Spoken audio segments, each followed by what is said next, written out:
Oops. All right, everyone. Hello, good morning, good afternoon, good evening, wherever you are in the world. My name is Jason Levine, and thank you so much for joining me today on the live stream. We're coming to you live on Adobe Video, Facebook, as well as YouTube and Twitter Periscope. So thank you so much for joining. And today I'm being joined by our guest, Ernie Gilbert. And over the next 2 days, we're going to talk about basically music video editing, tips and tricks, techniques.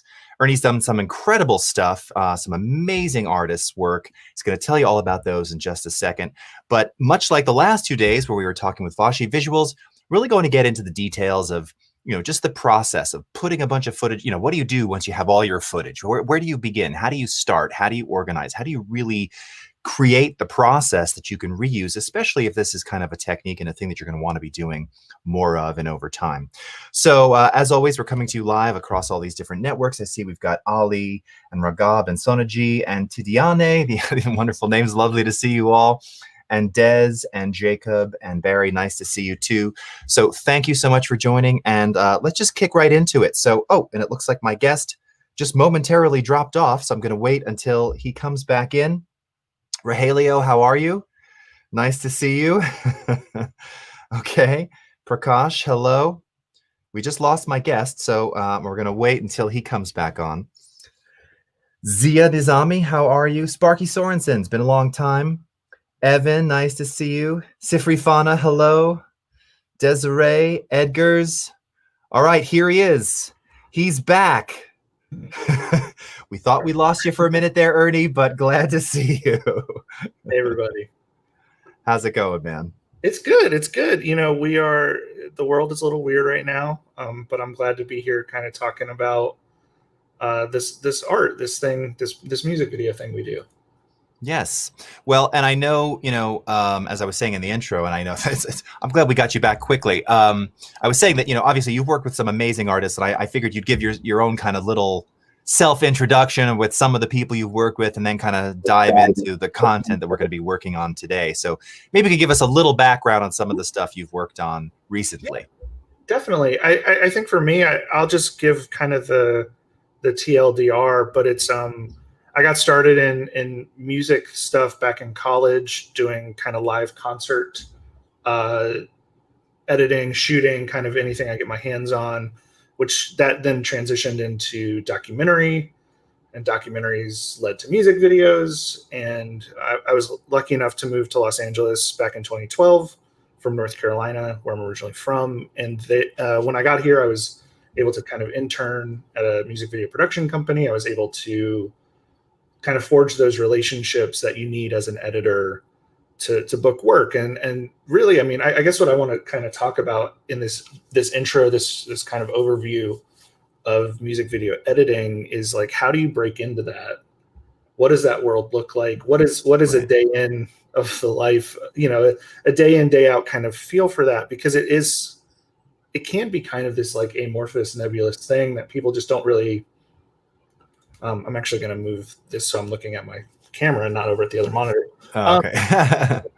It's this thing of like, well, if I want to do this, how do I do this? And, there's not really a guidebook. I think in the filmmaking world, the closer you are to creativity, so the closer you are to that kind of initial spark of an idea, whether it's directing or writing, and the less technical you are, the more ambiguous it is on how you get into those roles, right? Because at that point, it's like somebody's buying you for your idea, not for your ability to carry a light or do something. And so editing is this interesting space that kind of intersects technology and creativity. And I think for me, like my history cutting, I mean, I did my TV show in college. We shot, I don't know, 20 concerts, 3 bands at concert over my time. And you're just churning through edits, and you're churning through like, how do I construct, how do I play with wide, tight, medium? How do I cut to the beat and to the rhythm? And what does that look like? And so to me, editing is so much about getting that experience and those chops, right? Those intuitions and those gut feelings, and like learning how to work within the software and within the technology to do that. And then once you've got that base, it's all creativity, it's all play. It's how can I present something to a director that maybe they weren't expecting or didn't anticipate? Right. How can I solve a problem? You know, like shooting is hard. It's really hard right now with all the COVID stuff and keeping everybody safe. And so it's like, how can we as editors contribute to, you know, maybe they weren't able to get a shot that they wanted, you know, what's the fix? Maybe, Right. I mean, I've worked on projects that literally the concept was one thing, and in the edit, we reversed the entire order of an edit because it just made more sense once you're looking at the footage and you're thinking about those things. So yeah, just to kind of give a rundown, this is stuff that I wish somebody told me when I started doing all of the music video stuff. Right. And I have to acknowledge for 1 second how just weird it is to just like talk to a screen and there's people watching this. That's right. Thanks for watching, everybody. But yeah, we've got people from all over the world, man. I mean, I love it's such an international audience. We've had so many more come in. So again, Kamrul and Don and Thomas and Prakash, DPK, Yash, Ali, Dog Soup HD. You are not late. You are always right on time here on Adobe Video Facebook. Bikalpa, Kawan, Tanapat, Krishan, Thomas, Valerio, Carlos, Carly Sule, one of our esteemed Adobe colleagues, is in the chat as well. Great to see you, Carl. Ralph JFX and Addie Singh. So yeah, I mean, I'm imagining, and this is kind of it. When we talked and we kind of did our pre-call, this was one of the things I wanted you to emphasize too, which is because I get this all the time on my daily streams, which is I wish someone, you know, how do you get started and why is it nobody tells anybody these things up front? We always have to kind of hear after the fact. Totally. And you know, and that's kind of the beauty of this stream, which is we're going to get to hear a lot of those kind of insights. All the secrets. Yeah. Exactly, all the secrets and you know, and none of the fluff. So in any case, look, oh, and I was going to tell you, by the way, since we restarted you, I'm not seeing your screen anymore, so I don't know if you want to sorry about that. Yeah, let me go ahead and share. I'll share that, and then we can available. Start to bring you up. Jazz from Las Vegas, how are you doing? Tarba from Cambridge, UK. Yash from India. Augusto from Guatemala. Amazing. Eli from Michigan. Stephen from Manchester. Let me dig in real quick then on just like, how do music videos work? Because this was something that I didn't understand right away. And it's obviously an ever evolving situation, but at its core, it's kind of a fun example. You can take how music videos work and you can apply it to film and television. You can apply it to commercials, kind of all these things. But basically at the core of it, you have a client. The client is the musician. Right. So let's say hypothetically, you know, I did a video for Lizzo 2 years ago or a year and a half ago. So Lizzo has a song, Lizzo needs a video. Lizzo's label then reaches out to production companies and directors for a creative treatment. And every artist is different. Some artists have a vision already in their mind of what they want the video to be. Some want people to just pitch based on the idea and what the budget and the timeline is. So anyways, the label gets all of these pitches together, these ideas. One is chosen. A director is chosen associated with that pitch. That director usually has a production company. They go out and they shoot this idea. So that treatment, that pitch is kind of the script of the music video, the Bible, the core creative idea. They get on set, you know, sometimes things come up, people's schedule changes. Maybe there's a guest feature on the track and that person can't show up that day. So they got to reevaluate. They got to green screen them in as a hologram later. You know, there's infinite possibilities to figure it out. So that's what all happens before I even get involved. Mm-hmm. Then let's say it's a director I've worked with before, or it's a label that trusts me to complete an edit. They will reach out to me and they'll say, hey, this is our timeline, this is our schedule, this is our budget, and this is the treatment. And I use that treatment as a way to kind of gauge, is this a project I'm interested in? Is this something that I'm going to creatively gel with? You know, I think editing is one of those things that's, it's almost like, it's like acting or it's like writing. You almost have to cast your editor because different editors excel and love different things. Some editors are very motion graphics heavy, very VFX heavy, very, you know, they want something to flow from here to here. Other editors are maybe more narrative focused. You know, they like things that are a little bit more straight, a little more cinematic, a little more specific. And so what I do is I look at that treatment. I look at the director's other work. I look at I listen to the song. You know, Right. as an editor, you're going to listen to That that song helps. Yeah. over several weeks. You know, if you're not really reacting to the song, you know, you're making those choices. And so the footage comes in, and I often try to ask my production companies to, like, you know, try to slate things, try to run a scratch mic, try to like prep things in such a way that when it comes into the edit, we're able to spend more of our time being creative and less of our time kind of organizing. Technically fussing about, yeah. Technically fussing about things. That doesn't always happen, you know. Right, sure. We're working with, I mean, not to be too hyperbolic, but, you know, we're working with big artists who have very limited schedules. Sometimes a director only gets an artist for several hours. Right. And then it's that director's job to like streamline things. Maybe it was a very complicated idea. Well, what's the simple version? You know, they're figuring out a lot of stuff on set, and it's my job to kind of be the voice that's detached from that. I do love going to set. I've been able to go to set and visit some of my director friends throughout the years, but there's something nice about not going to set and not knowing that like this shot took 3 hours and right. And I'm going to cut it and I'm going to break it, you know, the production designer's heart because they built this thing and it just doesn't work. So that's kind of just like the basis of how it goes. And here's where I want to just kind of inject a little bit of advice.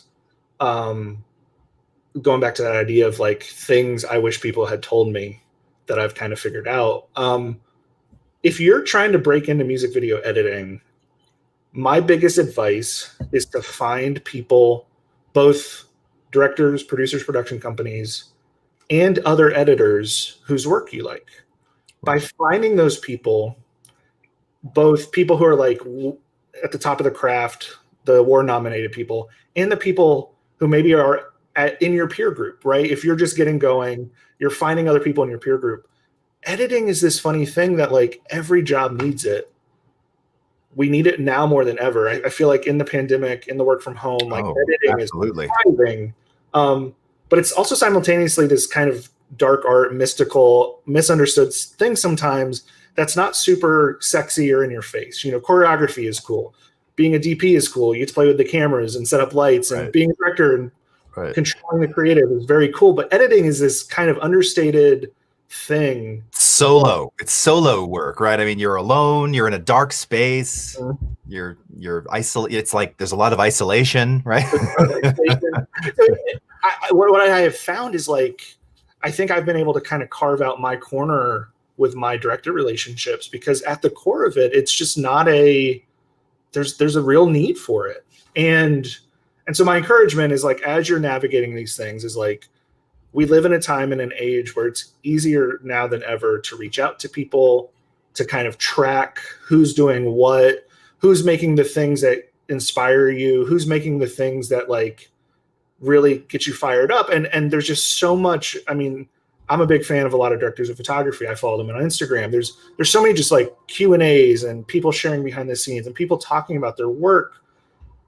Anytime somebody reaches out to me, I really try to make an effort to get back to them and to answer questions, because it's just like, it's fun and it's nice to share what we know and to do that. And so I just, what I'm getting at is like, if this is a thing you want to break into, finding the people whose work you really look up to, and the people who's, you know, in your peer group, in your local group, whatever, reach out to those people, forge those relationships, because I can track every job I've ever booked back to a relationship or a job or an opportunity that I had. It's a snowball effect. If you can get 10 directors who like your editing, you're never going to not be editing. Right.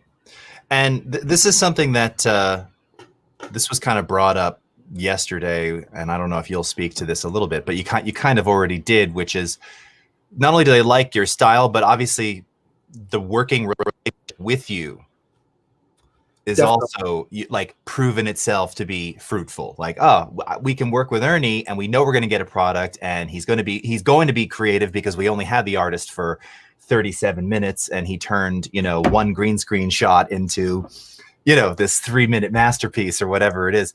So I imagine a lot of that, it's the relationship too, right? And this was something that Vashi was saying yesterday. It's like, you've got to be able to work with people, and you have to be, it's not even so much being likable, but you have to be, malleable and amenable to working with others and really forging those relationships, regardless of like all the creative technical skill and other things too. Yeah. Definitely. I mean, to me, it's a, I worked with an editor named Kyle Ryder, who's a good buddy of mine. And his whole thing was like, you're in the room with people so long, Right. like sometimes you're a cheerleader, sometimes you're a therapist, sometimes you're a punching bag, whatever, like, right. Or just a silent observer, you know, right. Yeah. Half the job, you know, I don't want to like ruin any magic for anybody, but like there are editors who can edit as well as me. There are thousands of them. Right. It's how do you navigate the room of 14 different opinions? Right. How do you keep people motivated and excited and positive? I mean, half of being an editor, half of being a good editor, in my opinion, is being willing to say yes. Yeah. You may vehemently, I do, this happens all the time, and I'm not perfect at it, but you may vehemently disagree with a note. That's stupid. It'll never work. That'll never work. Wow, it'll never work. But just put yourself in the shoes of a director or a producer or creator. Like if I went to McDonald's and I was like, can I get a double cheeseburger, no cheese? And they were like, yeah, no cheese. That's just not going to work. It's not going to taste as good.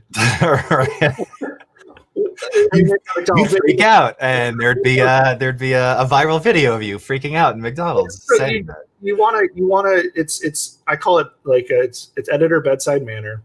Yeah, and it's figuring out people, and that's the art. The art is like maintaining your integrity as an artist, maintaining your vision as an editor, maintaining your creative input while navigating all these things. And the unfortunate thing, but also I don't know. That just comes with experience. The 23-year-old version of me 10 years ago was not like I'm able to do that now in a way just because I've done it. And so that's my, like the second part of my encouragement is just like, do these things. You know, I did so many edits early on that were just like, somebody had $100. You know, somebody had a cool idea and they were a cool creator. And it was just like, okay, yeah, I'll do it, you know, and don't be too picky and view every project as an opportunity for that experience. So yeah, so that's kind of like, that was just all I had. I've got my little note over here. That was like little notes about what this is, how this works, where I come from, all of those things. Before I dig into like technical, but basically to outline what we're going to do over today and tomorrow is, the rest of the day, I have a video that I directed at the end of last year for a friend of mine who goes by the name Young Student Loans. We're going to take that footage. We're going to run it through the entire pipeline of an Ernie edit. I'm going to talk through how to organize, how to select things creatively, how to plan stuff out, how to build your project in a way that allows like kind of that maximum flexibility. I love being able to sit with a director and then give me a sentence and I can iterate and incorporate that idea in minutes versus being like, oh, we need a day to get you that idea. Right. I want to walk through how to set all that up, how to do that, how I look at that creatively. And then tomorrow, what we're going to do is we're just going to go through an org project. We're going to make an edit and it might be garbage. Okay. Right. But yeah. But that's part of the fun of editing. It's like you can do 1,000 garbage edits, and all you need is the one that worked, and it worked. That's right. That's right. And so that's really true for all creative disciplines, right? I mean, that's kind of the thing is, and I've talked about this too, where especially if you're starting, right? And I imagine you've you know shared this with other and you sort of young up and comers, but it's like your first edits. I mean, you could get lucky, but the chances are the first ones they're not going to be the best, right? They're not going to be super spectacular. Mine are still pretty bad, you know. To me, it's, if you've ever cut with me, like I love analogies, and one of my analogies is that editing is like working at a potter's wheel. My girlfriend does pottery; she's taught me how to do it now, so I can actually use this analogy correctly. So you could make a bowl that's a bowl, right? Basically, if you're trying to make a bowl that's going to hold some ramen, I love ramen. Don't we all? You Editor staple, I think. Yeah. you don't start with like the most perfectly shaped, beautiful, exquisitely designed, painted, colored, whatever bowl. You start with like Right. a blob. A blob. You drill down into it. You open the hole up, and you could fire that first thing, right? That first little thing you do. That's right. Throw in Can the become kettle. something, right? It could hold some ramen. It's not going to be great, but it could hold some ramen. It's not going to look awesome, but it's going to work, hopefully, without leaking. Yeah, right. But that's what editing is. Like it's Right. you throw a little bad bowl, and then Into the kiln and fire it up. And well, what I'm saying is you don't even fire it yet. You mold it and you shape it, and you push it, and then when your clay dries, you trim it and you pull stuff out. And then you glaze it. You put, the glaze on it in different colors and different layers and splatter and whatever. And then you make a finished product. And it's a constantly evolving thing. Yeah. And so those bad edits are how you get to good edits. Absolutely. That's again a little piece of gold right there. And that's true for everything. I mean, I'm the first to say as well. When I go back to some of my first like audio masters and productions from 20 years ago, which I thought were really hot stuff. I mean, they're not.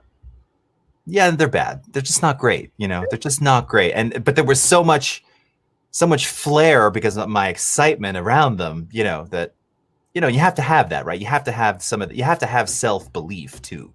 And that's even if it sucks. Yeah, right? I love. I mean, as I've gone through all of this, you doubt yourself, you get imposter syndrome, all these things. But like, there is just something fun about just unbridled belief in what you're making is awesome. Right. Totally. That's infectious and contagious, and like, don't ever lose that. Always try to get back to that. And it's the root of every creative, and I'm the first to say too. And I have periodically, I've gone through stages where I did kind of lose it. Like I just lost that feeling entirely. And that does happen, right? And then you have to will it back, or it just comes back, or you get re-inspired by someone seeing something. I mean, everybody hits a rut or quote unquote writer's block at some point, and then it's using those experiences to make the new bowl, the new cup, or dare I say, a beautifully done vase, which was one of the last things I ever tried to do in pottery. Pottery's hard. It's real hard.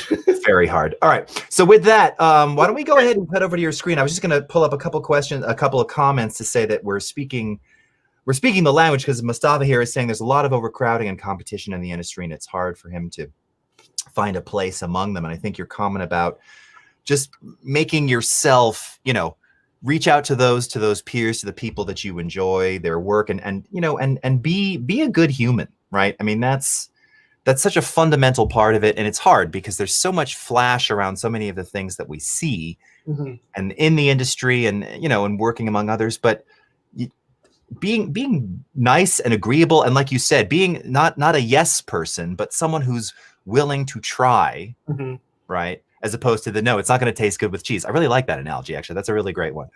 I think being positive, it really works. The overcrowding thing is definitely real. Like, even in I was in college from 05 to 09. My professional career has been kind of really just in the last 10 years. The access to cameras, the access to the gear, it's a double-edged sword. There are more people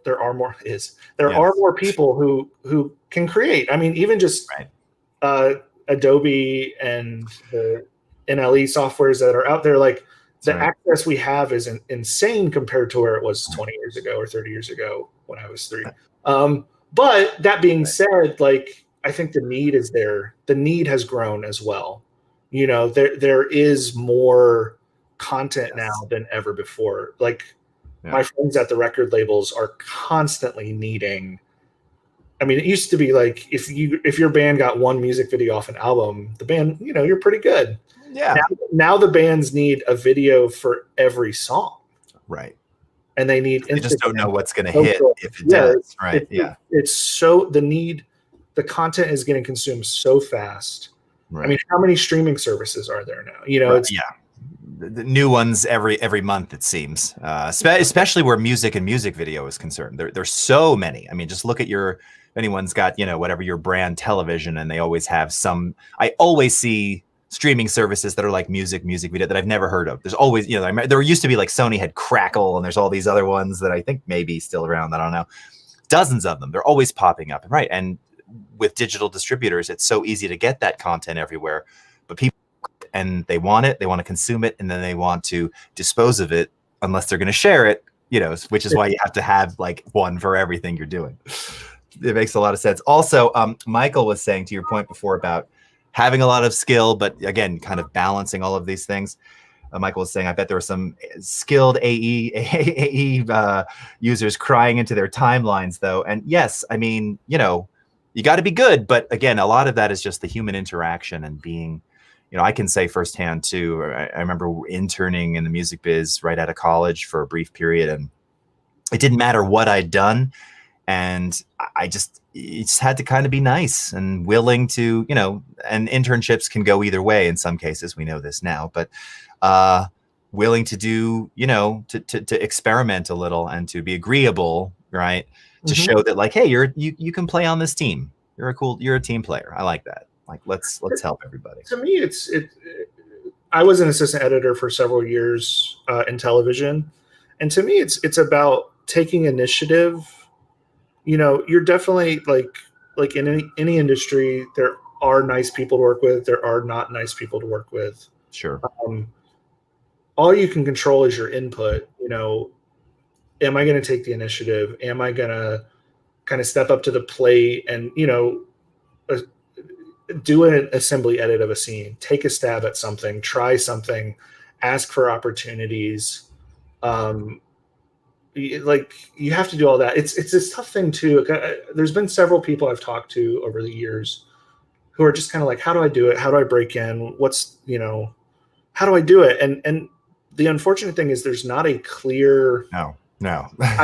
I wish there was. I mean, I want to do more directing in my life. I wish there was a clear. I'm very logical. I love to-do lists.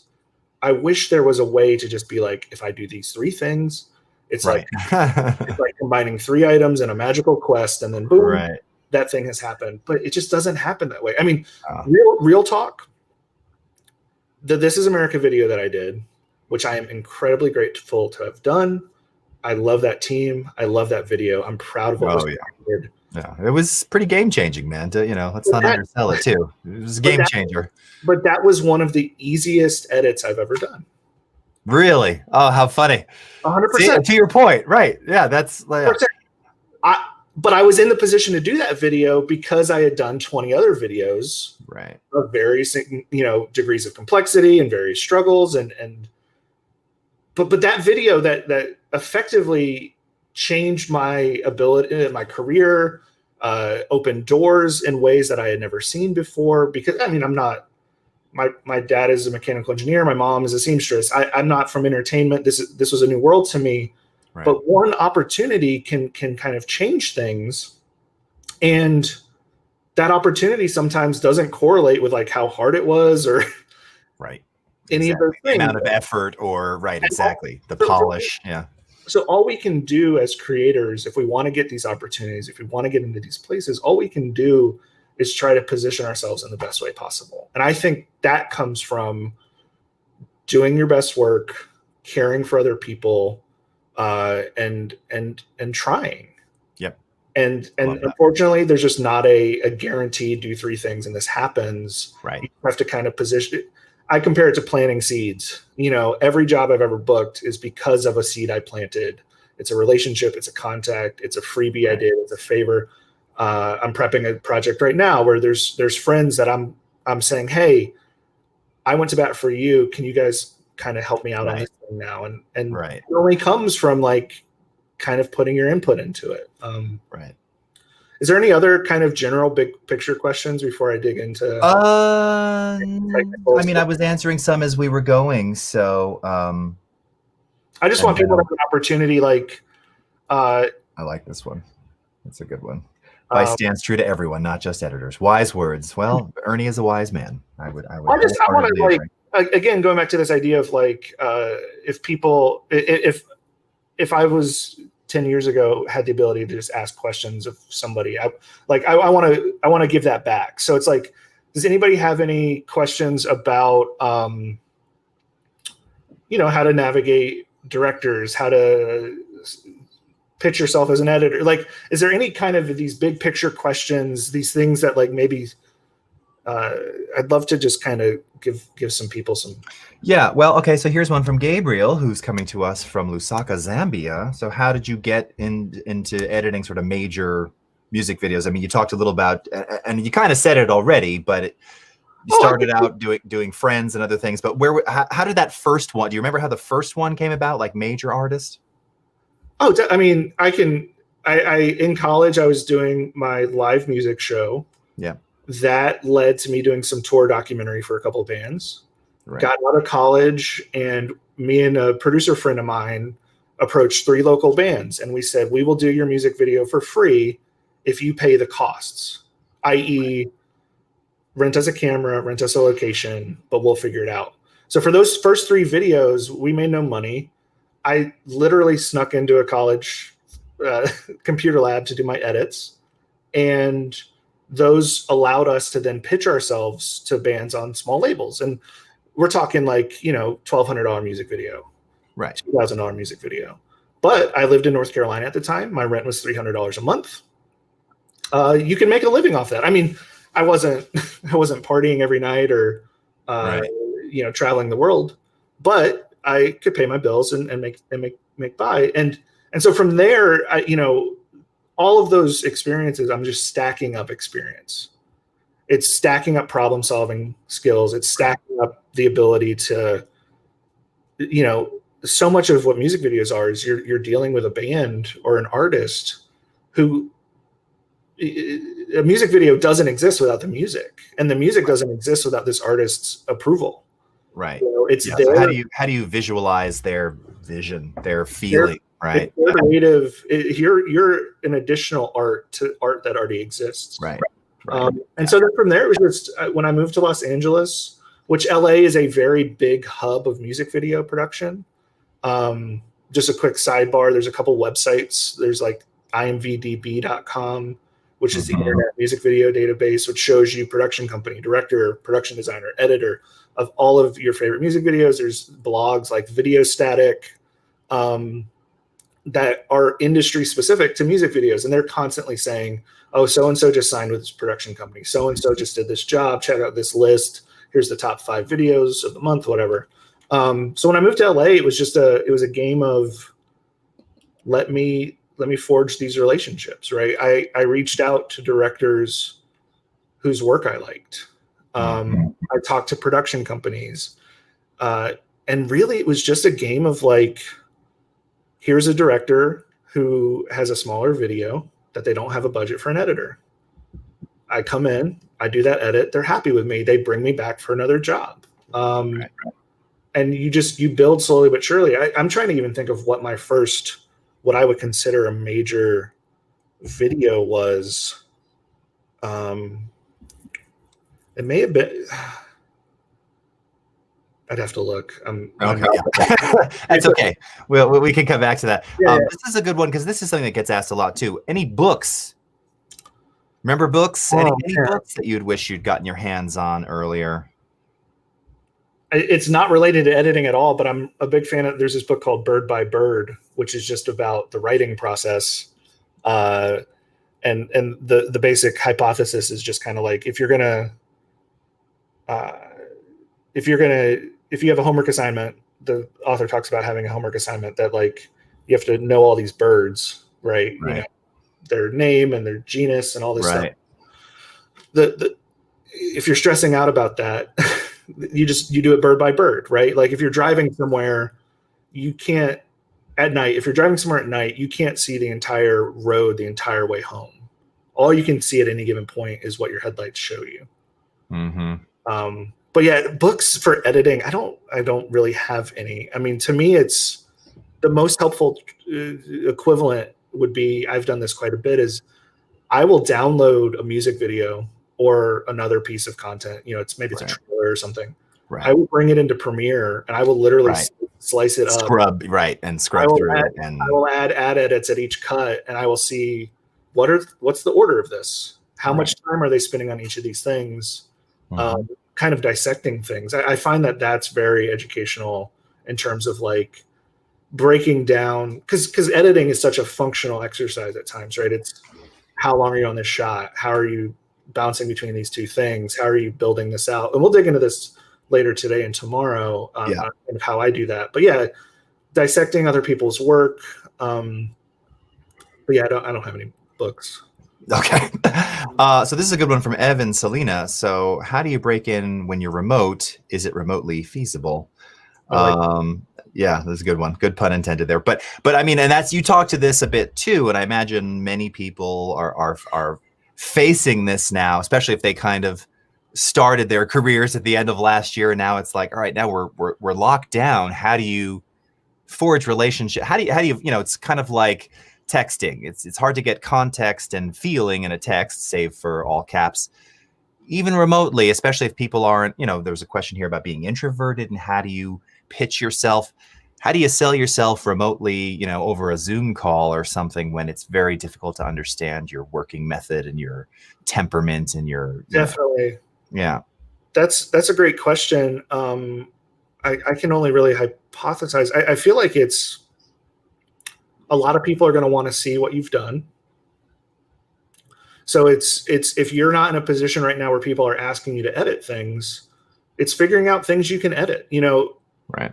there's been some fun stories of people cutting, you know, recuts of trailers that go viral. Right. Right. As a way to showcase that you can craft a trailer edit. You know, like the people who repurpose like making a funny movie a scary movie, or vice versa. Right. I think there's so much content. Everybody in all the commercial world I'm working in right now keeps talking about TikTok. TikTok is really interesting to me because people are finding editing tricks in TikTok. Right. Ways to transition between shots, way to build things out. I think you have to, if you're trying to sell yourself, if you're trying to pitch yourself, put yourself in the shoes of somebody who would be buying into you. Yeah. And thinking about what are the, you know, what would I be looking for if I wanted to hire an editor? It's like, what have they done? What are their relationships? Do they come recommended? And positioning yourself, you know, everybody's experience and place is different, but if you have access to the tools, you know, it's doing those test edits, doing recuts, trying things out. Even if you film something yourself on an old cell phone and get those things into a place where you can share them, it's just really, it's about building. It's about building, Right. You know, pushing that snowball down the hill and letting it grow. Right. That would be my advice. I like that. Okay, one more before we get to your desktop here. To what extent do you consider yourself like a storyteller? This is actually great because we've talked about this a lot, and I imagine, particularly with music video, because again, you're kind of that adjunct creative side of, you're a different art being added on top of art. Mm-hmm. But you have to craft a story that follows the story of the lyric of the song. So yeah, is it the same kind of storytelling that you would do if you were doing, you know, a documentary or a feature or a commercial? Same kind of mental concept going on there, or? I think at the core of it, all of this is storytelling, right? Even if it's I just did a spot for NFL and Lowe's Home Improvement, and it's 30 seconds. But we talked about with the client and with the agency, we talked about like, are we nailing the story? You know, are we following, even if it's just a very simple emotional arc, sad to happy, up to down, you know, like, or down to up or whatever, you know, you have to nail those things. And editing, I mean, the old saying is you make your film, your music video, whatever, you make it 3 times. You make it when you write it, you make it when you shoot it, and you make it when you edit it. Right. We're the last ones to touch it. And so we're taking those ingredients and we're putting them on a plate and taking it out to the customer. And it is all storytelling. I mean, there's a lot of, again, I'm big on analogies, but there's a lot of like music videos have a lot of sprinkles and a lot of whipped cream on top of them, in the sense of like, if we're making a cake, you know, like Ernie, are you hungry? Are you trying? What's happening? It's noon. I know. Did we skip lunch today? no, I love food analogies. it's just editing is food is what I've decided. Editing is, I love it.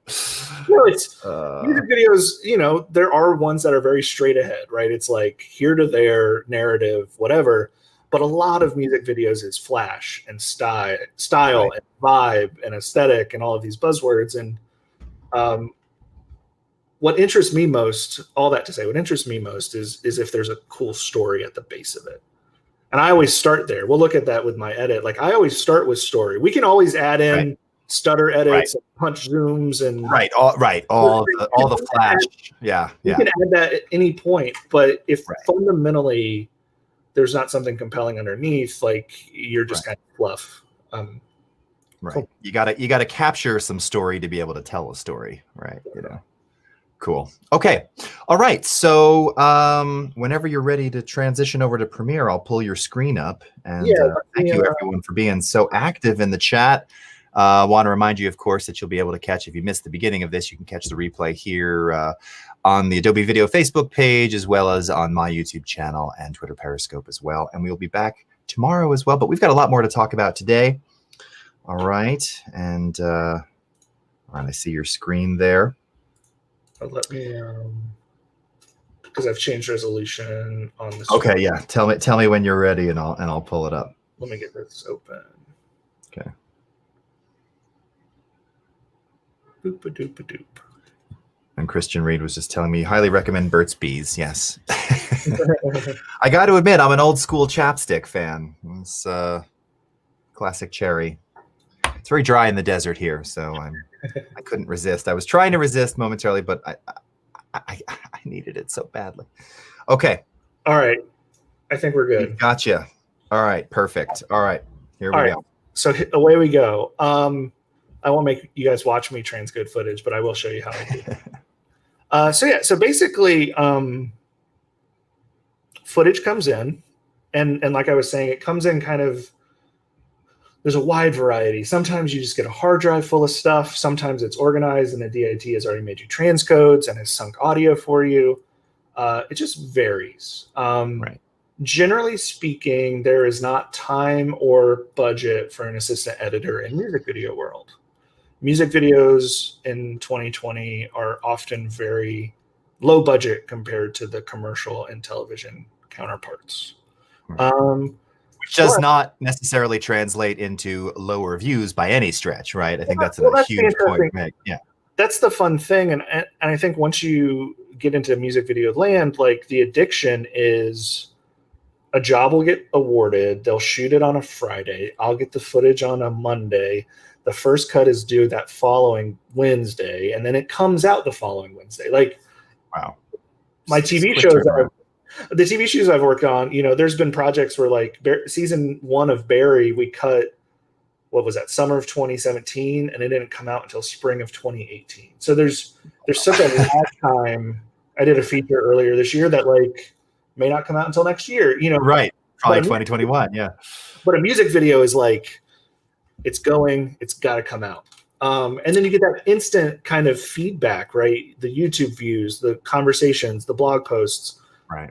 People remixing it and re-editing it and making artwork of it. There's just a fun immediacy to it.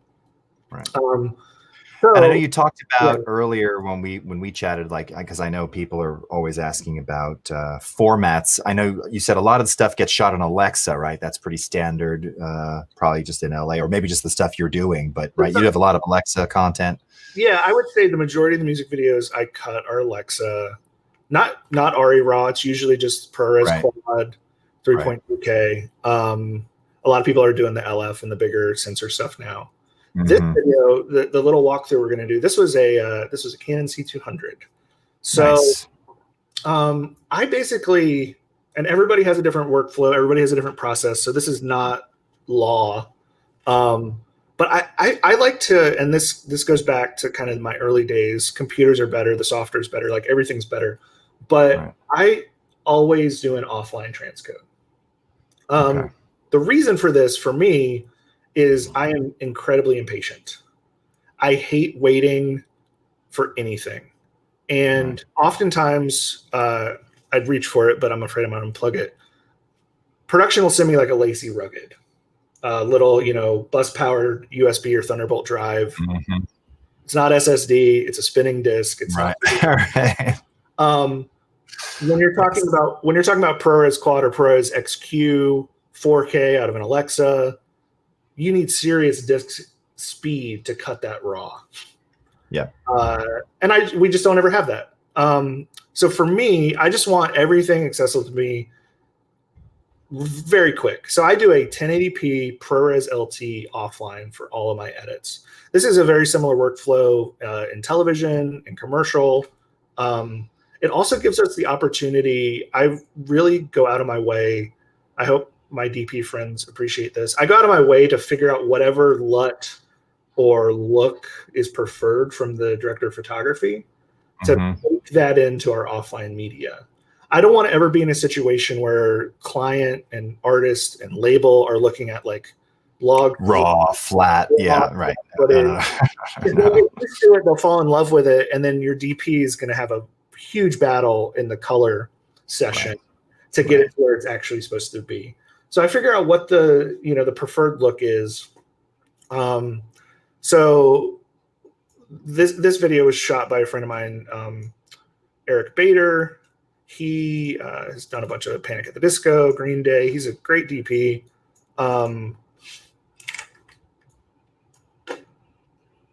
In Media Encoder, sorry if I'm moving quickly, I would just bring kind of basically these are the 3 cards we shot. Each of them has a number of clips. I'm bringing those all into Media Encoder. I did this the other day, so it's still set up the way it was. But I'll basically just kind of step in, highlight all, go into my settings. This warning is just saying, hey, you're changing the encoding settings for all of these different files. You sure you want to do that? I do. So I hit OK. That's going to bring up the Media Encoder window, which what's great about this, what I love about this is like I can kind of scrub through. I can look at what the footage is. And this just makes sense to my brain. So you have your format. We're going QuickTime. Under QuickTime, there's presets. For this, my offline I like to make is ProRes 422 LT. So I click that. And then, or do I need to zoom in on this? It's okay right now. If you wanted to, you can hide that the thing that's the sharing. Oh yeah, you can hide that. And then if you just want to make it large, yeah, that's it. That's better. Yeah, perfect. Do you have a preset where you've set like the LUT as part of the preset, or you just do it manually based on? I guess it would change, right? Yeah, so it would change. So I do it based on whatever the director of photography or DIT, whoever I have contact with on set. I pull it from there. Yeah. I always try to get scratch audio. Like the C200 is a built-in mic, so I know we have audio. Sometimes the Alexa doesn't, but export audio, export video, keep the file name the same. Under the effects panel, you can add in name overlay. If you want to bake in a name, you can add time code overlay if you want to bake that in. I usually don't. Yeah, I was going to ask what you because again, this is your offline. So yeah, what do you do? Because the client's seeing it. So do you leave the time code so they know that it's kind of in progress, or do you watermark it in some way? So when I export a cut, I bake in time code for the cut, and and that's kind of my way of delineating that. At this stage, though, I don't want to. In case we're going to like zoom in on this, a lot of editing for music videos is adding a post zoom and a post stabilization. I don't want to bake in a time code here because that would then get scaled up. Right. So my main thing here is get it from the C200 is Canon RAW Light 4K, getting that down to ProRes LT 1080p with the DP's look baked in. Right. And so it's really easy. Hit effect. Lumetri LUT, you can search for them. Right, install your own custom one, or so this is just this is actually not what Bader had me use on this video, but this is just it's supposed to look like Portrait 400 for the Canon RAW. Boom. And so that will nice right away show you what we're out of that log space. Yep. We're into proper saturation and contrast. Yeah. This is my buddy, Young Student Loans. He's great. It looks really great too. By the way, and this is a lesson just so everybody who's like paying attention closely, again, for the purpose of especially client review, and I learned this the hard way probably 10 years ago, long before like log 3 was a thing and long before even the C series of Canons was around, but I was still shooting like 5D Mark II. Mm-hmm. And remember in the early DSLR days, like to be able to grade a la film, you would drop contrast all the way down, saturation. You still do it, right? Saturation, contrast, and sharpness. And I remember showing it to someone we were working with, this little doc that we were doing, and I hadn't done no LUT had been applied, nothing. So it was just completely flat, creamy, a little soft, and they couldn't get past it, you know? And I kept saying, oh, no, but it'll have a grade. I just haven't done it yet. But that didn't matter. Or they'll fall in love with it. I feel right, which could be the other part. Yeah, exactly. When the Alexa first came out, it very much felt like people were just, we've never seen video look like this. Let's just leave it. Right. So there's a dance, that goes back to that thing of like, how do we, as an editor, your domain is the post-production. And oftentimes you have a support, have an assistant editor, or maybe you have a post-producer, you have a team, but like at the core of it, it's like you're trying to maintain this pipeline and this workflow that's often going to get pulled in these different directions. And so to me, it's just like you have to be kind of that voice. A lot of times that voice of experience, if they're like, well, how should we do this? Having the knowledge to say, this is the best way to do it. This is going to solve these problems and get rid of the most headaches is another way to make you kind of invaluable. So just hopping back into this. So the native res of this camera is 4096 by 2160, which is the DCI 4K. I'm going to uncheck that box. I'm going to throw it down to 1920. In this case, the aspect ratio is 17:9, but not 16:9. And so I actually might maintain my height of 1080, but get this extra little width. And I believe in this video, we ended up cropping it to 2:1 in our final. But I want to maintain right now the native aspect ratio of the camera, because that's going to give me the most flexibility in terms of repoing and positioning. If you're going to do like a 239 widescreen crop, if you want it to be 16:9, you're going to chop off the sides. But I don't want to bake that into this file. This file, I just want to be representative of what the camera is. That'll also kind of save us some headaches when we go into finishing and onlining. And for those who don't know, onlining means taking our offline edit, relinking it to that master 4K footage, and prepping it for a color pass. Generally, with the music videos I've been doing lately, that color pass is going to a color facility. Right, you're sending it out to the facility. You're not doing. I'm not doing that person. So this is now good to go. The audio, because we're not actually going to use this audio, we just want to make sure it's there. It can just be stereo. It can just be 16-bit 48. It doesn't have to sound great. Right. Again, this is the camera audio just for reference anyway. So yeah, this is just for reference. So we hit OK. That's then going to apply that setting to all of those clips. If you then click on any, with all of them selected under the output file, if you click on any of these, which if you drag it out, you can actually see that it's a volume 5 terabyte media reel. This is where these are going to go. By default, they're going to go next to the master media. What I like to do is make a folder, and you'll see here that I've already made it, called offline. And so I make a folder and I just throw all this stuff into that offline folder. So I'll just do offline 2. Boom, hit choose. So now you can see all of those files are now going to offline 2. You hit the little play button. And this is where I like to, I throw on Netflix. I answer email. I have found that like anyone that I feel like is adverse to putting this time up front in a project, what I would say to them is like, you're going to save this time tenfold by not having to fight these files on the back end. Right.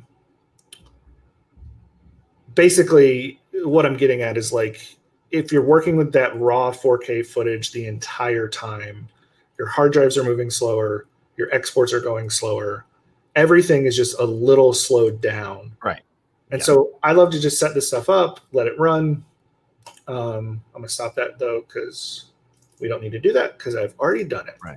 And so just to give you kind of a little bit of a hide meeting coder. How did we do? What was it? Shift plus. Oh, there we go. Oh, Command Option plus. Yeah. So you can see my offline folder, 35 items, 91 gigs. And then if I get summary info on the master media, I don't know. 1.16 terabytes. Oh, yeah. So significantly reducing the size of my footprint. The nice thing about this too is this 91 gig offline, if I pair this with my project file, I can put it on a shuttle. I can have it, my assistant editor can have it. I can take this and walk over to my laptop, if I'm cutting from a different place. It just makes things so much more just kind of modular and tight. So I guess, do we want to open up? Actually, I'd like to, can we just open if there's any questions so far? Yeah, I've kind of been answering as we're going, so I think we can move on. Cool, perfect. Let's keep going. Cool. Well, what I'm going to do now then is I'm going to open up Premiere.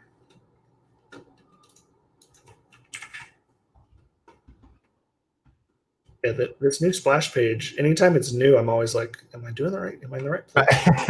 I know we were just talking about that. The new splash, the new icons. Yeah. So let's see.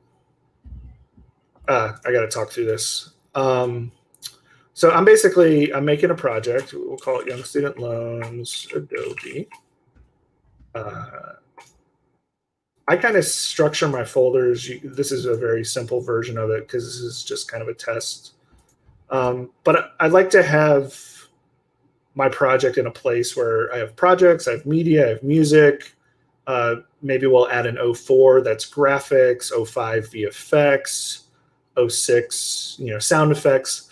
By putting projects kind of all in one folder in one place like this and keeping things organized, I'm allowing my project, if I need to pass this off to somebody else, if down the road somebody calls me up and they're like, Ernie, we've got to know what that sound effect was. It's just very clear where these things live and what they are. And it's just a good habit to get into. I've opened up, there's been situations where I've been called in to kind of help and edit that's already in progress. And there's some stuff I've opened up that like, it took me 2 hours to just make sense of a project. And if you do all of this organization stuff, I believe it just ultimately gives you more time to edit because, again, it takes a little time on the front end, but in process, when you're going through stuff, things are just at your fingertips and you can really get into that flow state of just creating and trying and you're not like, well, where's that thing? How did that work? It's there and it's organized. So make a new project. That's new. I got to learn more about HDR.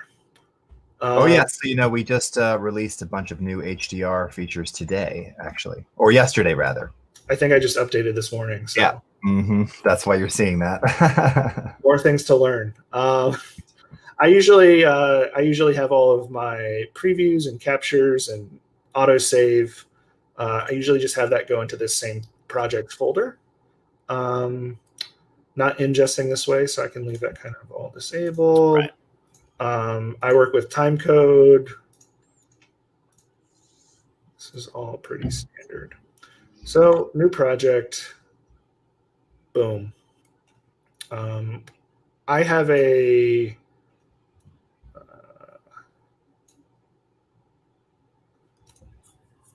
the workspaces thing is great. People do different things. I'm usually kind of lazy about it. I have a good friend of mine who's an amazing editor, a guy named Wes Smith, who he has different workspaces for every different part of his edit process. Since I'm on one monitor today, I'm just going to kind of leave this as it is. But generally, I'll throw the program over onto my second monitor.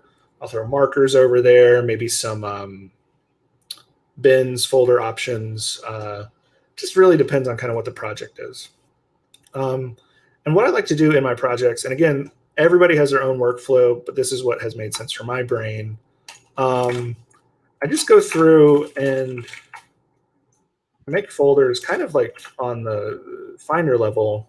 Let me actually, what is the key? Yeah. Make this big. Is that showing up big? Oh yeah, looks great. It's weird. It like covers up my StreamYard, so it makes that a little bit hard. No worries. All right, so I will do string outs. I will do. What do we need for this one? Here we go. And again, this can kind of change up from time to time, just depending on what your needs are. Right. This will be sync.org. This is media. This is music. So what I'm doing, and these are like your standard bins, because you're going through those pretty quickly. So I love that. This is the kind of stuff that people would love to see, because this is like, okay, you don't even have footage in the project yet, but this is like, you're just getting it. You're setting yourself up for success here, right? So everything's. Yeah. Well, I mean, to me, what it is it's everything is about kind of starting broad and then moving into specificity. And so even how I do this, the media number 4 here, that's just where my media lives. When I get into sync and org, this is where we're going to build out sequences that have the different setups and the different takes. The string outs is going to be string outs of different setups, different locations. The selects is the most, those things that I like the most from the string outs. And so I'm just kind of building, this is very broad. We're getting closer, we're getting closer, we're getting closer. And so at any point, what I can do is I can step back broader, right? So I'm whittling my way to my favorite things, the favorite takes, the favorite moments. I'm building my edit off of that. But at any moment, if I need to go back broad again, if I'm looking for a different reaction, a different thing, it's there. Right. And it's all about organization. I'm gonna say that 1,000 times. So I'm gonna pull in music, and ta-da! All right, so you can actually, I did do a LUT on this transcode, but this is just a standard Alexa LUT. It's a little less pronounced. Mm-hmm. Cool. Very neat. Awesome. Can we have you make the app full screen too? Oh yeah, for sure. Unless you're gonna be I don't know if you're gonna drag more over from the Finder, but yeah, okay, perfect. Yeah. Awesome. Lots of appreciation for the zoom ins as well. So don't hesitate. I'll do my best. Cool. So the next step would be, and to just kind of save us from, you know how in a cooking show they're like, we're putting in the oven, ding, now it's out. Right. That's right. Yes. I might skip ahead here in a second, but basically Yeah. what I'd like to do is I'd like to start with a string out of just all the media. Yep. So the trick with that is you select all your shots, drag that down here to my new item, boop.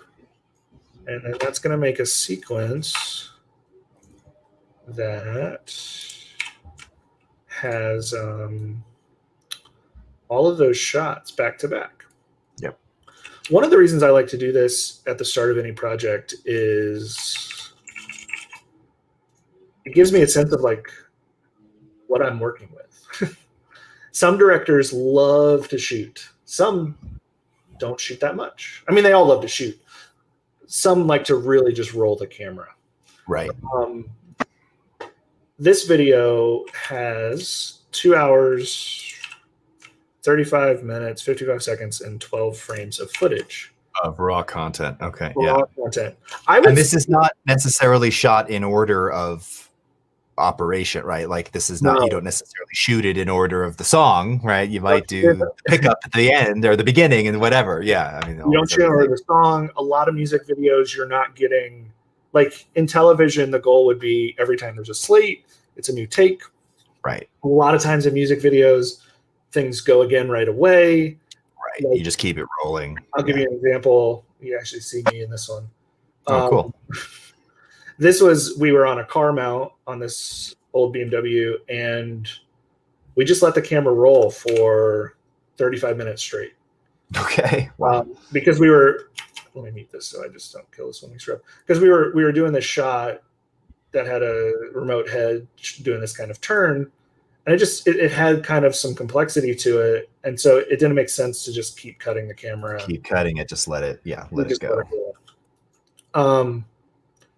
So at this stage, my goal would be to, let's say hypothetically, we can speak about music videos in a pretty general sense. Most of music videos have a performance element, and they have a B story, a narrative, a whatever other element.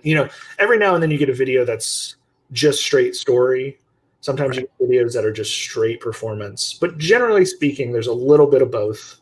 And what I'd like to do is I'd like to create a synced sequence for all of those moments, all of those things that are performance based or stuck to the track. You have to be in sync. You can't show a drummer playing a different part of the song. Right. It just doesn't work. You can't. Well, you can, but then you look like those really bad, like late 60s, early 70s edits, where every clip of performance was just B-roll. Nothing was ever synced in those like promo videos from the 60s. Right. There's a static version of it, right? That's either comedy based or just kind of like we're leaning into that. But generally speaking, like I did a Shawn Mendes video where he's like sitting on a box on a white cyclorama singing. If he's not lip sync, like you just can't use it. Right. So those moments, to me, it's all about kind of like getting logic in there, getting technique in there. And then once you have that base, you can play on top of it.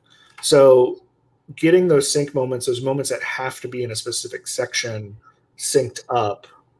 And then the story elements. So like, let's say hypothetically, I just did a video for Ashton Travis, and there's story beats. There's a scene of them at a diner, and there's a scene of them in an apartment, and there's a scene walking to the diner. I like to make string outs of those specific scenes where I go through and pull selects. Because again, we're just building blocks. We're taking these things that we can then build up into what our edit is. Yeah. So I'm going to cheat here really quick. I go to my media browser. I'm going to go to the original. Shout out to my friend, good assistant editor, Jen Bryson. She actually did the official edit of this video for me back earlier this year. And so this was a project that I kind of AE'd this to prep it so I can make sense of it myself. So if I go to my string outs, let's see, let me. So that I'm using Media Browser here to browse into Different projects. different project. And what I'm going to do is I'm going to actually drag. I'm going to make a new folder here. Call it temp. This guy up. And I'm just going to drag this whole project over.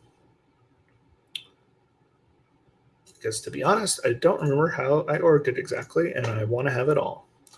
So I'm glad you're doing this, because this is yet another one of those features that was released, gosh, two years ago, 3 years ago. Basically opening projects within a project that I think people forget about or don't even know that we use or can do. it's And great. more importantly, from the media browser, you can just select a Premiere Pro project file without even opening it. It'll then show you all the elements of that. So you can say, oh, I just need this sequence or this footage or what, a lot of flexibility there. A lot of flexibility. It's how we actually have been doing all of the remote work I've been doing. We share projects. We're just a real quick sidebar. Yeah. Because I'm a nerd and I love this stuff. Like, let's say hypothetically, this all synced sequence. I wanted to share this. If I go up here to File, Export, Selection as Premiere Project, I can actually save out a specific sequence, a selection of bins as a Premiere project. And so what I'll have my assistant editors do when we're working remotely or across the country or across the city or whatever, say they make me a new select sequence of something to help me on my edit, I can have them save that as a Premiere project. I can then just drag that into my project. Premiere will point it to all the files that are already in my project because we're working off the same base project. And now I just have that sequence. We're good to go. They're not having to share me an entire project with all the other stuff. There's no duplicates. It's just like laser. We're going to share this thing, laser in on it, save it, give it to me. I can bring it in. Okay, so let me just refresh my memory. Bear with me. All right. So what I did basically is I went through, and the way this video is structured is we did chunks. We did all these little. Right. I'm a big fan. I think this translates in my editing, but I'm a big fan of videos that are intentional. There's something fun about playing and finding it on the day and finding it in the edit. But I really enjoy stuff that kind of has a purpose and a plan in place. And so what we did for this video is we mapped out different parts of the song that we wanted to sync with different parts in the video. The basic premise of this video was you start on a shot of young student loans, start on him going down the street, and we pan to him in a car. He's syncing to the music. And then we reveal that we're actually now on a soundstage, and we're doing what's called is poor man's process. So this happens a lot in film and television and music video. It's expensive to film somebody actually driving a car. You need permits and all these things. So a lot of times people will do these setups on set where you have lights overhead and you have somebody shaking the car. And if this camera did not dolly out, then you might be convinced that he's actually just moving down the street. But I wanted to play with kind of the meta-ness of it. And so basically kind of what I did here is I went through the footage. Let me zoom in on this. So I went through the footage. I pulled out kind of all the different sections. And I made I did a combination of things. Premiere has a really great feature for syncing footage. Yep. Where you're able to, because these clips all have audio, you're able to select clips, select the music. Let me zoom in. So like, I'm not sure these are going to sync because this may be me just talking. Right. With something else. Right. Yeah. And well, we're going to go for it. We're going to go for it live. We'll see. We'll see what it does. You select your music, you select your audio, create multi-camera source sequence. Let me zoom out so I can zoom in again. And so Premiere has great options for syncing. You can do in point, out point, time code, sound time code, or audio. We want to do audio. We want to do a mix down. I like to leave clip names because then I can kind of just see what the camera it was. Most of this can be just set to automatic. These things you can dig into really if you are working with different audio layouts. That's a more technical discussion. So you hit OK. It's going to process this. Could not synchronize one or more clips because the match cannot be found. I'm really curious to see what, because I just picked 2 clips at random. But I think this may have worked. So this was a take where he is. And you cry, yeah. Let me turn that down. Sorry. Yeah, no, it hurts when you hear me tell a lie, yeah, yeah. It's a reboot, so put that shit aside, yeah, yeah. If you push me away, I might fall off a cliff. So this is like, I started back in 2006, 2007 in Final Cut 7. You would have to go through and manually set an endpoint, find these things, and then we had pluralize at one point.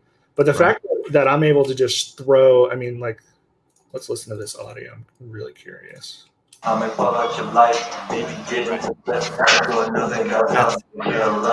So there's noisy cam audio from on set there. Yeah. On set, air conditioning running, hazer running, people talking, all these things.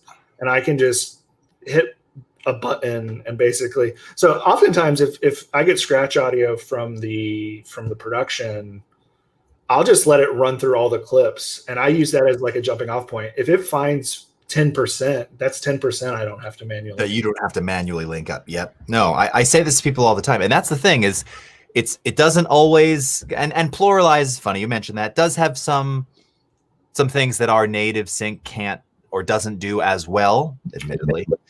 But I'm the same. If I and it's funny, I've been working with my young son doing gaming videos, shooting multicam because, you know, he's 8, so of course it needs to be multicam. But the second camera, I'm kind of following him around in the studio, so it's not always, you know, it's every now and again I'll start it and shoot something from one angle, stop, shoot again. I throw all of those clips, so there's a continuous video always of him playing, and then there's another one which is again capturing the sound, same sound, but it's momentary. This thing will sync up all of those things, and there'll be blocks. There'll be, you know, I can see all the gaps where I didn't use the second camera, but it's surprisingly amazing, even when the audio is kind of dirty or noisy. It's great for documentary work. Just even narrative stuff. We've used it to just kind of throw it at it, let it sort it out. Anything that takes the tediousness away just lets us just have more creativity. Absolutely. That's why I'm always telling my producers, I was like, throw a scratch mic on there. Like, you're paying me money. Do you want to pay me to be syncing footage or doing your director's time worth to you? Exactly. So yeah, so what I've done basically already is I went through, and these were either sync maps that Premiere did for me on my own, or sync maps that I had to do myself, because a lot of these, like this one, for example, you can actually see that so 1, 2, 3, 4. These 4 takes are all from the same clip. So the director, that dummy, he just kept rolling rather than cutting and going again. Some directors do that, and so in that case, I either needed to manually find the start point and sync this up myself, or make subclips of these different chunks. You know,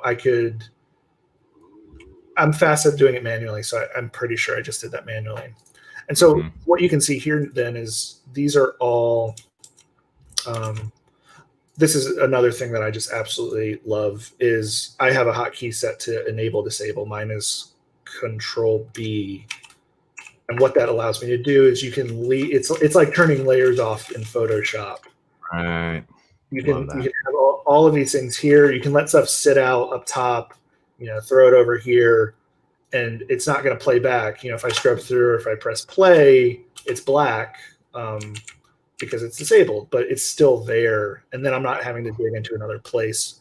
It lets me, I'm a big fan of timelines just kind of being this big playground of trying. Like your canvas, yeah.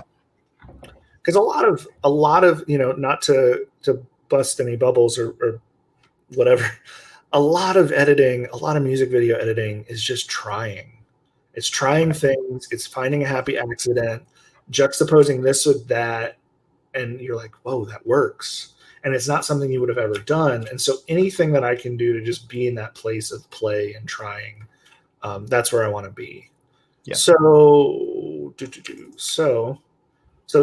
we'll just kind of, like I said, we're going to cheat a little bit. So I'm going to pull all of my sync and org stuff from this old project.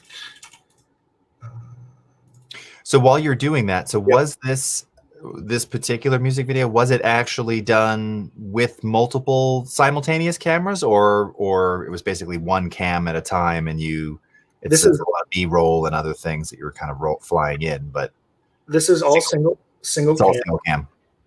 All single cam. And the goal here was, again, to make something that felt like we were kind of playing with the meta-ness of filmmaking and music video production by kind of revealing, you know, seeing the lights. Narratively, he ends up at one point, there's two other actors in the video with him, and he's kind of shunned by one of the other actors. And she's kind of talking to the other actor. So we're just kind of playing in that space. And so these are all so you can see here so if I step into this track, this is the entire song. Right. But I'm only referencing kind of after, where's my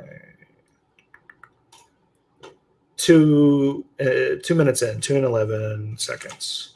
Right. So these shots all just correlate with that part of the song. Yeah.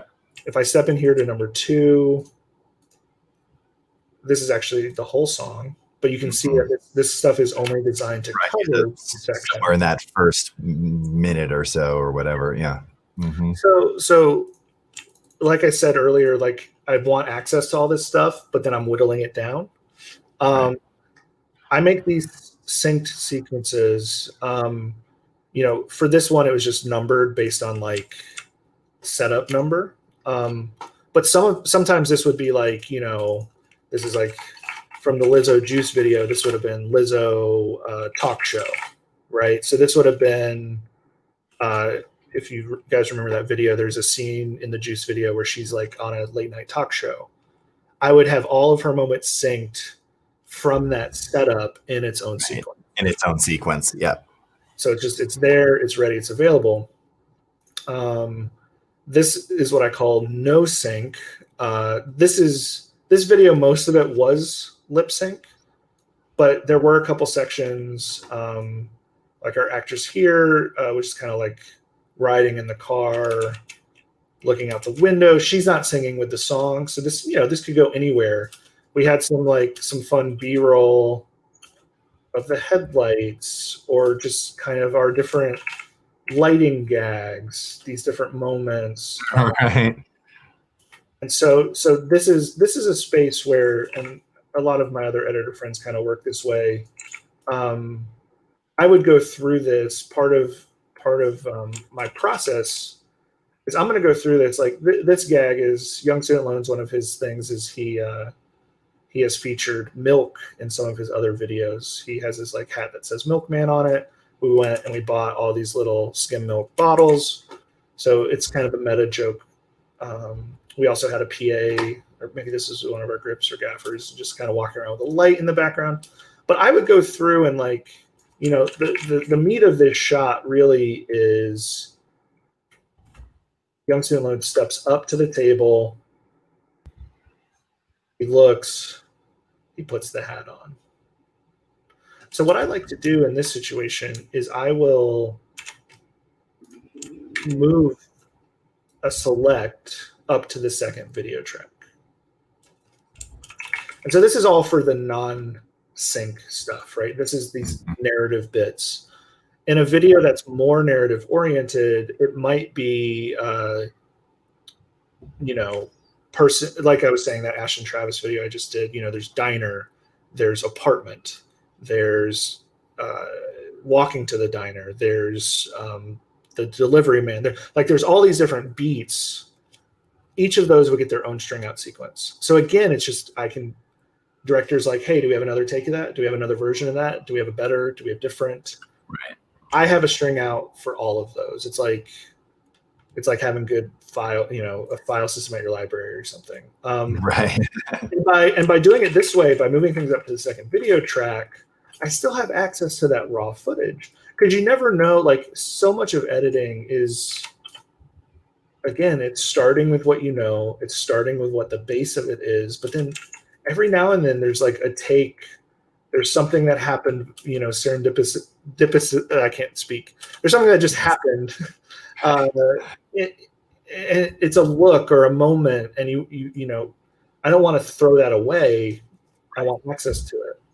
And so what I would do, like, let's say I just hypothetically, I know we're running out of time here. Hypothetically, I've gone through and, you know, that's a select, that's a select, that's a select. What I'll do then is, so this is my sync and org. In my string outs or my selects bin here, I basically would take these. So like, this is no sync. I will duplicate this. I'll throw this up here.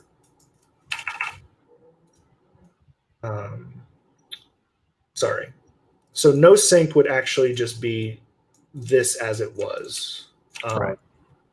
Just all laid out. The string out then becomes this, which I'll zoom in.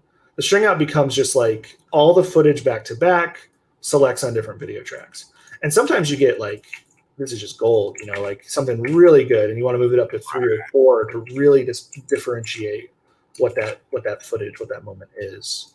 Then I would take that out of my string outs into my select stage. And so this would become then no sync selects. And what this becomes is actually just up a little bit, sequence, clear all my markers out. This would just become then those that I raised to video 2 or higher. Right. And so I've now, like, at this point in the process, I would have gone through, I would have done this for everything. Right. And that's where, like, editing is you're doing this by yourself. You need to, like, maybe you have an assistant editor helping you, but at the core of it, what's the best way to explain it? It's like in math class back in middle school, when maybe you knew the answer. You knew like X plus Y. You could just solve it, and you're like, the answer is 7. And the teacher would be like, no, you have to show your work. Right. Part of editing is being able to show your work. You're going to want to show like your version. You're going to have a vision for what the edit should be, but the director didn't sit with you while you did all of these selects. The producer, the label, whatever. You need to be able to show your work, because, you know, even at the level that I'm lucky to get to make music videos at, people still want to see other options. Right. I'm not turning in a cut and they're just like, thumbs up, you know, you're done. Right. I need to be able to defend my choices. I need to be able to show other options. The director would come in and I didn't, maybe they intended something on set. We didn't have a time to hop on the phone before I started a cut. I need to be able to, say, oh, okay, you had a different vision. Let's, look at what that looks like. If I'm just tunneling in on what I want, I'm not doing a good edit, in my opinion. It's that simultaneous dual track of make the edit that like was intended and planned for, make the edit that's what I'm pushing for and what my creative vision is telling me, having both options, having all of those things ready. And so then from there, this is where, let me duplicate you. We'll just, again, we'll do our cooking show skip a little bit. So if I step into,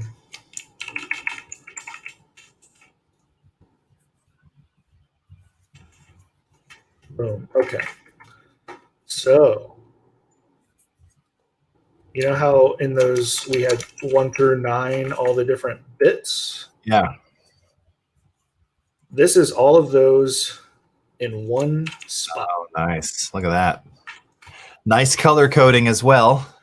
Yep. So are these color coded by the select sequence in this case? So those are each of the those mental bit. Yeah. Yeah. Nice. Each of those little bits. And so this video, because it's so structured, like this green stuff, this green stuff would be, it's never going to go over where the blue stuff is, and blue stuff's never going to go to the green stuff, and purple's never gonna, like, again, I'm just kind of whittling down. I'm having all of my options in one place. These green guys, a lot of times in music video land, the label will ask for it. Sometimes the director wants it, but this is a, let me turn this down. This is actually a whole performance take. So this is him, camera kind of floating around. Niggas strong 6'8", I'm eating vegan for brunch. Niggas ordering steak. Right. So this is just, we're dancing just around him. This is a take that I could then use at any point because I have sync, Right. We set that up in such a way that it's him in the car, it's him driving. It just kind of fits. A lot of times in music video edits, you're dancing, you're trying to figure out the ways to inject a little performance. Performance is kind of a get out of jail free card where you're able to, you can cut to performance, and then that continuity of the narrative part doesn't matter anymore because we've. And I was going to say, and that's kind of your anchor throughout. So if you're missing a pickup or some B-roll, you can cut back to the performance in the car again, right? That's makes sense. That's kind of a fun. As I've transitioned into doing different narrative stuff, and you don't get those outs in TV or right. Yeah. You can go to a montage or something, but a lot of times a narrative piece doesn't call for that. And so those explorations, music videos, the other fun thing about music videos is it's so tied to the track, unless the artist wants you to like add in natural sound and dip down the track at some point or add a break. Like in This Is America, we actually have a moment where the song drops out. Right. Trevor Gates, our sound designer, came in and did this awesome sound design. Like sometimes that happens, but more often than not, it's 3-minute song. This is is your skeleton. This is the video, right? And so then this is where I'll sing some Premiere praises really quick, just because this has been kind of some of the game changery stuff for me. Let's say hypothetically, this video is not shot this way, but let's say Orange is a chorus. Okay. Drink some water. Let's say Orange is a chorus. A lot of times in pop music, the choruses are literally copy paste.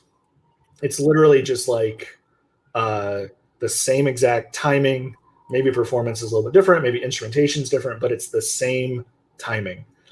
I will actually take this collection of things, and like let's say the start of this clip that's sticking out here. Let's say the start of this clip is like my sync point. Right. And let's say over here I'm going to drop a marker.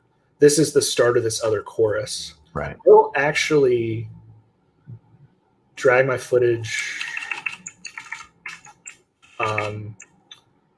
into sync. And what this does, directors love this, because sometimes maybe they did this setup here, but they didn't have time to get it over here. Right. I now have, what is this, 7, 8? I now have 8 new shots that sync with that chorus. Right. Boom. I've just made, that was another half a day of shooting. Right. Exactly. Of options in the edit. And that's kind of a game changer. The other fun thing that I love about this is I will, I've already done it here actually with this multicam, but what I will do is I will go in, I will select all of this. I will go to Nest. Yeah. I'll call this, all synced footage, whatever, it doesn't matter right now. Boom. Right click, multi-camera, enable. So I don't know how many mouse clicks and buttons that is. 4 or 5? It's about 4 or 5. I now have a multicam that is every take, all in sync for the whole video. Yeah. So what I normally do is, I'm just going to do that really quick. What I normally will do, and again, this is things directors love when you're in the room, I will just park that. I'll disable it and I'll lock it. And that just is my secret weapon that sits at the top. That's the options, right? Yeah. Top of any sequence. And I'll even sometimes, like, it makes sense to get a little bit more specific with them. Like, let's say hypothetically, all of this pink stuff was like at the drummer. Mm-hmm. Well, then you just make a drummer one. Right. Right. If this we have any alternate shots of the drummer? We keep seeing him from the left side. Oh, okay. Go to the multicam sequence. Now you've got the right side. You've got from above. You have all the various angles. All the in sync. Yeah. So this is interesting, actually, Ernie, because when I was asking before about multicam, and of course this is the it's the effectively your multi-tracking. So yeah, it's one camera, but you're shooting the same scene or the same chorus or whatever from 8 different angles, multiple perspectives. How much of that coverage are you getting sort of per shot? I was trying to look here. So it looks like some you have like 3, some you have 5, some it looks like there's 8 or 9 different shots of the same 10-second period. Is that a note? Is that coming from the director, or is that something like you're going, we should get 6 angles on this, or we should, like, how does that part of your process come about? Is that suggested, or are you thinking, we want more of this? So this is all just built on what was shot. Okay. Having done quite a few music videos, like, I know at this point I don't need more than 3 takes of like a bass player. Sorry, I'm a bass player. Hey, now there's a bass on my wall. I'm a bass player. I can talk about I am too, but yes, no, I know what you mean. Yes. Like you kind of get a sense for how much you need to tell the story. Every director is a little bit different. I'll tell you on like This Is America, there ended up being, I think it was 5 or 6 chunks, and then in each of those I had 7 to 12 options. Okay. It's kind That's of a lot. It's a function of how much time they have on set, what the concept is. Right. In an ideal world, you have options. Sometimes you might, there's 2 things, and it's this one or it's that one. Right. And then there's stock video for the rest. Yeah, I mean, this one was the type of thing. Like if we kind of look through this, this was all of our kind of our hero pull out to reveal the set. The way I also structure these is the lower ones are the earlier takes. Okay. Yeah. So maybe this one, I'll just mute this so I can talk over it. Maybe this one, like, we had not nailed the camera move yet, or the thing of it. So I'm looking at, part of your job as an editor is like, you've done all this organization, and we'll get into this a little bit more tomorrow, but you've done all of this organization. how do you make your choices? Right. You know, like if I'm a painter and I've got all my paints in front of me, it's like, well, what's the first move or what's the first thing? And for me, I just love comparing and contrasting. I will watch down. So this is, whatever it is, 10 takes, 28. Yeah, 10 takes. I will watch down all of these. And as I'm going, I'm kind of like, I'm taking notes. I'm thinking about like, do I like that camera move? How's the performance of the artist? Did the timing land right? And Right.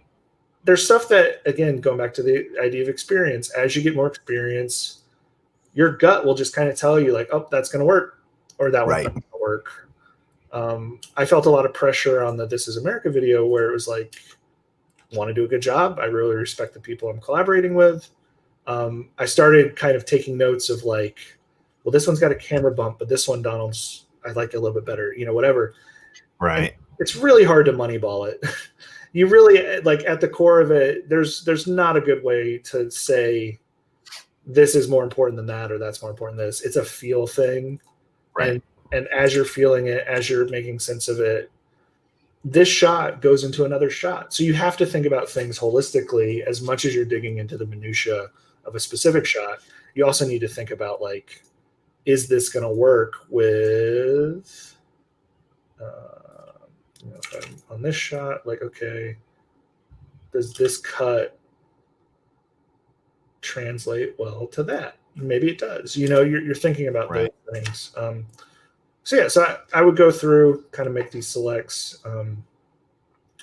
And that's really, I think that's where I want to leave off today, technically. Yes. Perfect. Because I want to give us the ability, I don't want to like spoil too much. I want to dig into this video and look at takes with people and talk through the creative of like how I'm making sense of, we'll kind of talk about cutting to the beat and dropping markers and right. Where do we, what's our first pass look like? And we'll get into all that tomorrow. Awesome. All right. Well, so again, we'll be back tomorrow here on Facebook, YouTube, and Twitter Periscope, 12 p.m. Pacific time here with Ernie. And we're actually going to cut. So are we going to cut this same video tomorrow? You're going to do just a fresh cut of this? Or are we doing a different? No, we're going to take the org that we did today. Okay. And we'll continue. We're going to go through the creative process. We're going to talk through, what shots I'm picking, how I'm cutting, and we'll just we'll do a whole thing. Awesome. Did any questions come through or anything? Yeah, I've been answering. There was one last one that I thought I would bring up, and this is something which you talk to this a lot, but I like this concept of, how do you make your vision matter to the director if he has his own vision of the edit? You kind of spoke to this already, but would love your I can give kind of final thoughts on that. Yeah. Final thought on that. It's a dance, and at the end of the day, you are you're a part of another person's vision. A director brings on the team to implement their vision, and so it's every director is different. Some want an editor to come in and solve all their problems and give them options that they react to on a macro level. Some directors want to sit there. I've had directors who have wanted to be able to access the project themselves. And it's as much as you can. And again, I'm not perfect at this. As much as you can, it's getting the ego out of there, trying to focus on like what's going to be the best for the project. I feel that I do the best work when I'm empowered and supported. That's my advice to anybody who's working with an editor is like empower and support them, and they will go to bat for you, and they'll give you things you never expected. But like anything else, it's a dance and it's a conversation. And I think the more you communicate, I love directors who have references. I love directors who are able to pull. I'll make dailies for my directors, links to my selects pulls or links to my footage. And, if they say, hey, this time code, I just love this shot. I love stuff like that because I'm going to take that. I'm going to internalize it. I'm going to use that as like a Rosetta Stone to tap into what their creative is. you know, as you get experience with editing, you'll find that like the footage kind of speaks to you. You'll look at things and you're like, oh, okay, I get, like, they tried really hard to get this shot. This one important. Or they, you know, this person likes to cover a lot of stuff in these big wide shots. Well, why is that? You know, you're starting to kind of like tap into what they were going for. Right. And then, yeah, I mean, at the end of the day, you are part of it though. You need to weigh in. Nobody wants to work with somebody who doesn't have an opinion, because I don't want to go to a restaurant and the chef's like, well, how do you want your burger? You know, like, outside of medium well or not, like, right. Do you want 2 shapes of salt or 3? How much, you know, Cajun spices? No, I want somebody to have an opinion. And right. No, my favorite is, you're like, well, so what about the special burger? Oh, you don't want that one. Yeah. I love that. I usually, you know, 50% tip immediately if I get that kind of comment. You know, oh, don't eat that. Bad choice. So it's a conversation, and I love that. It just comes with that experience and that practice. Awesome. Well, Ernie, thank you so much. This has been awesome. We're getting so much love in the chat here. We've got Zia and Peter and Michael and Sifrifana and Leandro, everybody. Michael saying, drop the mic. We're done. All right. Love it.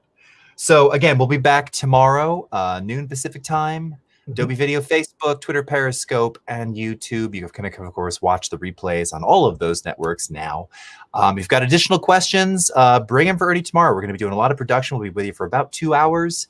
And, of course, you can continue to hit us both up. Actually, Ernie, I don't know. We can do it tomorrow, too. I was going to say, if you've got like if you have any social stuff, Instagram or Twitter or anything. Yeah, we can kind of do all that tomorrow. I'm also going to be talking about that thing we talked about, but yeah, we'll get there. Oh yeah, perfect. Okay, great. Cool. So until then, everyone, have a great rest of your morning, afternoon, evening, wherever you are in the world, and we'll see you again next time. Take care, everybody. Bye-bye. All right, thanks, Jason. Thanks, everybody. All right, bye-bye.